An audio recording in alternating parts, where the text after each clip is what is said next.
Me voici de retour pour vous parler de la jeune fille de 13 ans, vous savez, la victime qui accuse Jay-Z de...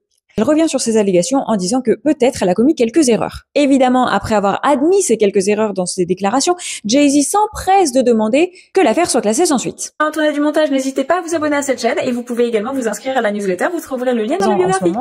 La jeune fille, qui n'a évidemment plus 13 ans, s'est adressée à la chaîne NBC pour revenir sur les allégations et revenir sur les quelques erreurs qu'elle a pu commettre. On va les voir ensemble, on va voir quelles sont les deux erreurs qu'elle a pu commettre dans ses déclarations et on va les analyser également ensemble. Juste pour rappel, il y a 3 célébrités citées dans sa plainte, 2 qui sont clairement nommées, donc P. Diddy et Jay-Z, et la 3e personne qui reste célébrité B. On en reparlera dans une prochaine vidéo parce que j'ai mes théories là-dessus. On va parler des faits, les 2 incohérences. La première, c'est qu'elle dit avoir discuté ou rencontré Joel Madden à cette soirée, sauf que les représentants de Joel Madden disent qu'en fonction de la tournée dans laquelle il était, il est très facile de vérifier que non, il n'était pas du tout à la soirée de P. Diddy, mais qu'il était bien dans le Midwest à ce moment-là, en tournée avec son groupe Good Charlotte. Lors de son interview sur la BBC, évidemment, Jane Doe, donc toujours la victime qui souhaite rester anonyme pour le moment, a déclaré « Honnêtement, ce qui est le plus clair, c'est ce qui m'est arrivé. Tous les visages ne sont pas aussi clairs, j'ai donc fait quelques erreurs et j'ai peut-être fait une erreur d'identification. » Le deuxième point remis en question, c'est le fait qu'elle ait été récupérée par son père. Si vous vous souvenez bien, elle se serait échappée de la soirée, courait dans une station-service, demandait à utiliser un téléphone et appelait son père qui était à l'époque la seule personne en qui elle avait confiance pour qu'il vienne la récupérer. Sauf que son père a déclaré que si c'était vrai, alors à l'époque, en fonction de l'adresse à laquelle ils habitaient, il lui aurait fallu 5 heures pour venir chercher sa fille. Je cite: « J'aurais l'impression que je m'en souviendrais, mais c'est pas le cas. J'ai beaucoup de choses à faire, mais je veux dire, c'est quelque chose qui resterait certainement gravé dans ma mémoire. » Sauf que la victime le reconfirme le lendemain dans son interview à la BBC. Elle dit « C'est mon père qui est venu me chercher, je cite, j'étais bouleversée et la personne à la station-service a pu voir que j'étais visiblement bouleversée. Elle m'a laissé utiliser le téléphone. J'ai appelé mon père parce qu'il était la seule personne en qui j'avais confiance à ce moment-là. Je lui ai dit que j'avais fait une erreur et que j'avais besoin qu'on me ramène à la maison.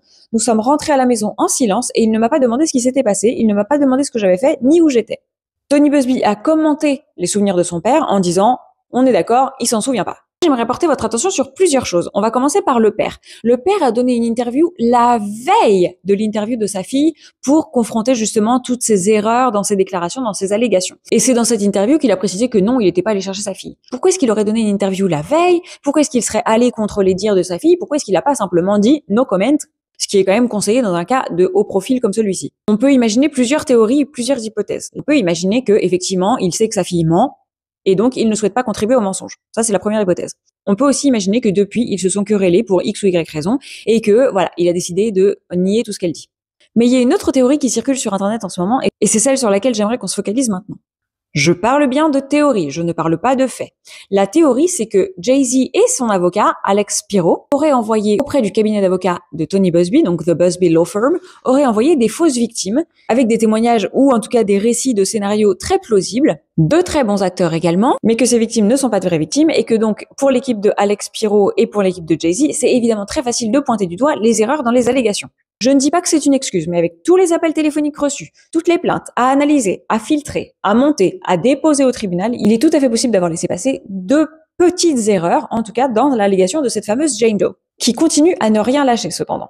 Pourquoi de mon côté je suis très dubitative? C'est tout simplement parce que Jay-Z n'a même pas attendu 24 heures avant de pointer du doigt ces 2 erreurs dans le témoignage. L'erreur de Benji Madden et l'erreur du père à la station-service. Ça permet à Jay-Z et à ses équipes évidemment de crier au scandale et de s'attaquer à l'avocat directement. Alors il s'attaque même pas à la firme, il s'attaque pas au cabinet d'avocats, non. Il s'attaque à la personne de Tony Buzbee. Et justement je trouve qu'il s'empresse un petit peu dans le fait de, en moins de 24 heures, demander à ce que l'affaire soit classée sans suite. Qu'on soit bien d'accord, on est aujourd'hui dans un procès d'opinion publique, c'est-à-dire qu'on n'est pas encore au procès. D'ailleurs, Jay-Z, en l'occurrence, il est même pas en prison pour le moment dans l'attente de son procès. Donc, on est bien sur de la manipulation de l'opinion publique. Chaque camp essaie de nous diriger dans la direction qu'il le souhaite. Et donc, nous, les enquêteurs du web, on est les premiers à être entre guillemets, victimes de cette manipulation et de cette direction en fonction de ce que vous voulez croire. Soit on prend pour argent comptant tout ce qui est dit, soit on fait preuve d'esprit critique et on utilise notre libre arbitre pour émettre nos propres théories et en tout cas notre propre opinion. Je répète, s'il s'agit d'une grave erreur du cabinet d'avocats de Tony Buzbee, une erreur peut arriver à tout le monde, surtout si manipulation il y a et surtout si effectivement cette victime a été envoyée par Jay-Z et ses équipes pour permettre de contre-attaquer très facilement. Pour moi, même si une erreur arrive, le plus important, c'est de rectifier le tir le plus rapidement possible, que tu sois une employée de l'ombre ou un avocat sous le feu des projecteurs. Tony Buzbee a été contacté, mais il a refusé tout commentaire en attendant de réétudier le dossier, les preuves, etc. Par contre, lui, Jay-Z, il s'est empressé de prendre la parole pour crier son indignation. Il s'est donc exprimé auprès du Daily Mail et il a dit « Le rapport d'enquête d'aujourd'hui prouve que cet avocat, Busby, a déposé une fausse plainte contre moi dans le but d'obtenir de l'argent et de la gloire. » Alors non, Jay-Z, quand t'es avocat, tu signes à la base pour faire régner la justice. Surtout dans le cas de Tony Busby où il souhaite défendre les victimes, pas comme l'avocat de P. Diddy qui lui va essayer plutôt de réduire la peine de son client, qu'on soit bien d'accord. La seule personne qui a toujours cherché la gloire et l'argent, c'est toi. Et on accuse souvent les gens de ce de quoi on est coupable nous-mêmes. Et oui, t'as été prêt, selon moi, à vendre ton âme au diable, et on me le retirera pas de l'esprit, pour justement cette gloire et cet argent, et à commettre des actes, selon moi, criminels et irréparables. Mais ça reste mon opinion. Pour Jay-Z, encore une fois, les jours à venir seront, selon moi, extrêmement décisifs. Voyons le prochain pion qu'avance Tony Busby dans cette affaire. J'aimerais beaucoup savoir ce que vous en pensez. Est-ce que vous pensez que Tony Busby peut avoir commis une erreur? Ça peut arriver.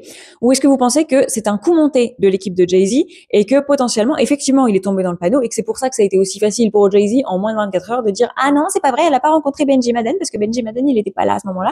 Et non, c'est pas son père qui l'a ramené et comme par hasard, le père s'empresse de témoigner. Argent, pas argent, manigance, j'en sais rien. Dites-moi ce que vous en pensez dans les commentaires. J'ai vraiment, vraiment hâte de savoir. Là, Antoinette du futur, où est-ce que vous pensez qu'il est innocent ?